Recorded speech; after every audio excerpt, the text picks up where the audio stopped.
Did you know one of the best NBA scorers of all time started his journey sleeping in a car at public parks with his father because he was homeless, to dropping 60 points against Kobe Bryant's Los Angeles Lakers? His rise was nothing short of extraordinary. But his career wasn't just about points and highlights.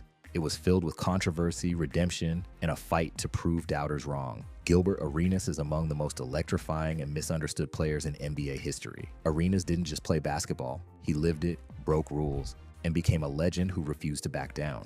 Nicknamed Agent Zero, Gilbert Arenas became one of the most prolific scorers in the NBA during the mid-2000s. He was a three-time NBA All-Star, known for his fearless clutch shots and incredible scoring streaks. But beyond the accolades, Arenas brought something else to the game: swagger, unpredictability, and the willingness to put everything on the line. The story of his rise, falls, and legacy is one of the most compelling narratives in sports history. Before the sold-out arenas, the buzzer beaters, and the all-star appearances, Gilbert's story began in a small car in Los Angeles, California, where he and his father struggled to get by. How did a kid with seemingly a little chance of success rise to the heights of the NBA? To understand his greatness, we need to start from the beginning. Gilbert Arenas Jr. was born in Tampa, Florida on January 6, 1982. His mother left when he was just a baby. His father, Gilbert Sr., raised Gilbert. The two moved to Los Angeles, California, where life became difficult. Often they lived out of their car, struggling to make ends meet. But through the hardships, Gilbert Jr. found a love for basketball. Watching players like Magic Johnson and Michael Jordan on TV gave him a dream that seemed impossible, but would later define his life. Despite his passion for the game, Arenas faced one major obstacle: nobody believed in him. In high school, scouts labeled him too small and too skinny to succeed. At just 5 feet 8 inches and 130 pounds, Gilbert wasn't the physical powerhouse most recruiters were looking for. But instead of giving up, Arenas embraced the doubt. He began working tirelessly on his game, using every slight and criticism as motivation. Gilbert's first major breakthrough came during his junior year at Grant High School in Los Angeles. After a massive growth spurt, Arenas suddenly stood 6 foot 4 inches tall, and his game began flourishing. In one standout game, he scored 36 points, catching the attention of college scouts for the first time. The University of Arizona decided to take a chance on the talented combo guard. Gilbert Arenas' college career at the University of Arizona was a preview of the star he would later become in the NBA. Over 2 seasons, Arenas proved himself as a dynamic scorer and an electrifying player on both ends of the court. He averaged an impressive 16 points per game, shooting nearly 47% from the field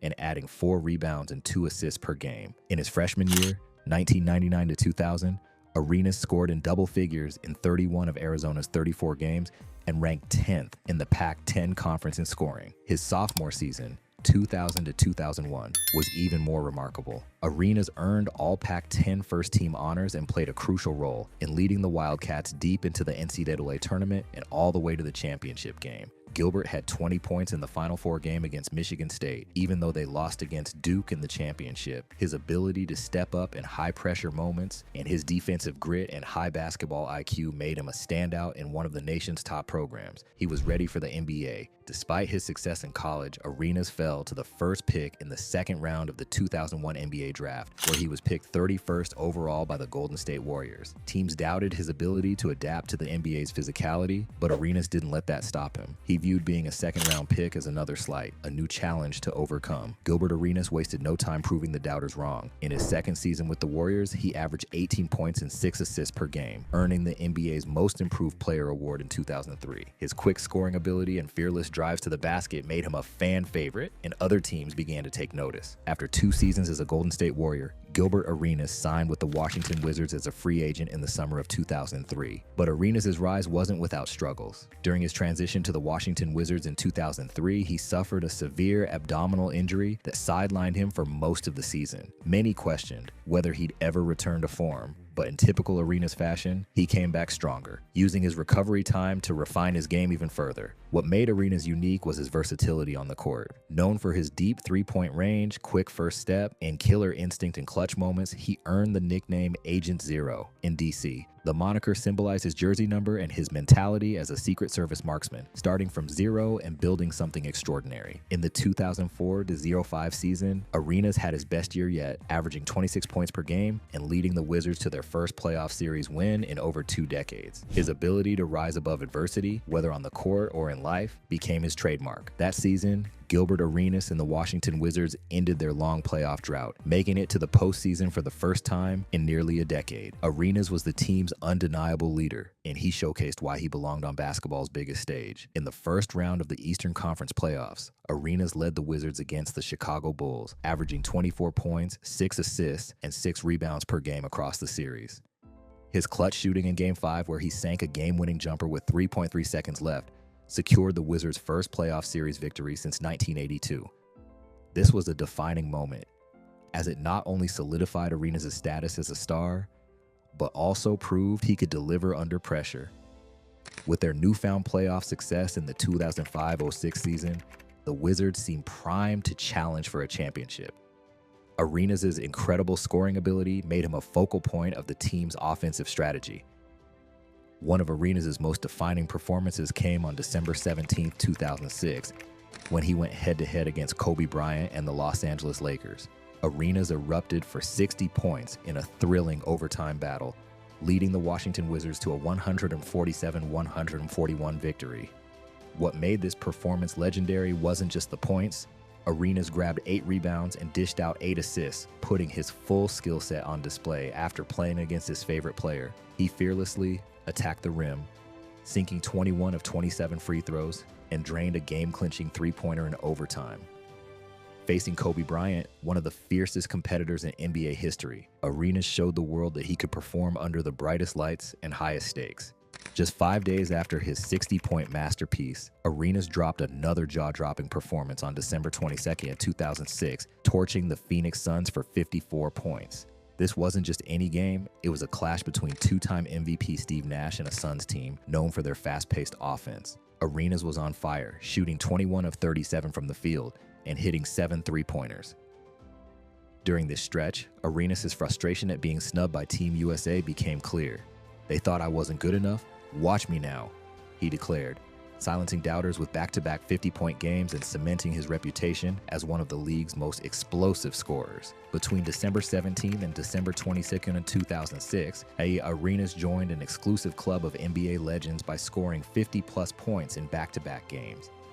This feat, achieved against two elite teams, the Lakers and the Suns, put Arenas alongside names like Michael Jordan and Kobe Bryant in NBA history. During this stretch, Arenas turned his frustration over being left off Team USA into one of the greatest scoring runs the league had ever seen, racking up a staggering 114 points in just 2 games. This wasn't just basketball. Arenas made a statement to the world.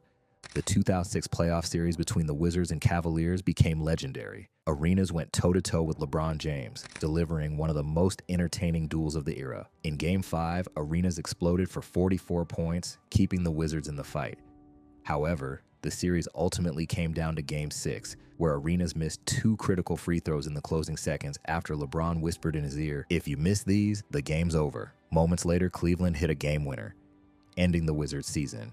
Though the loss stung, Arenas' performance throughout the series, where he averaged 34 points per game, cemented him as one of the league's elite scorers. Arenas averaged a career-high 29 points per game, ranking 4th in the league. However, the Wizards' championship aspirations would be tested in the playoffs, where Arenas faced off against LeBron James and the Cleveland Cavaliers in the first round. While Arenas never won an NBA championship, his career was marked by moments where he seemed destined for greatness. Injuries and controversies would later derail his journey, but during his peak years, he was considered one of the best players in the league.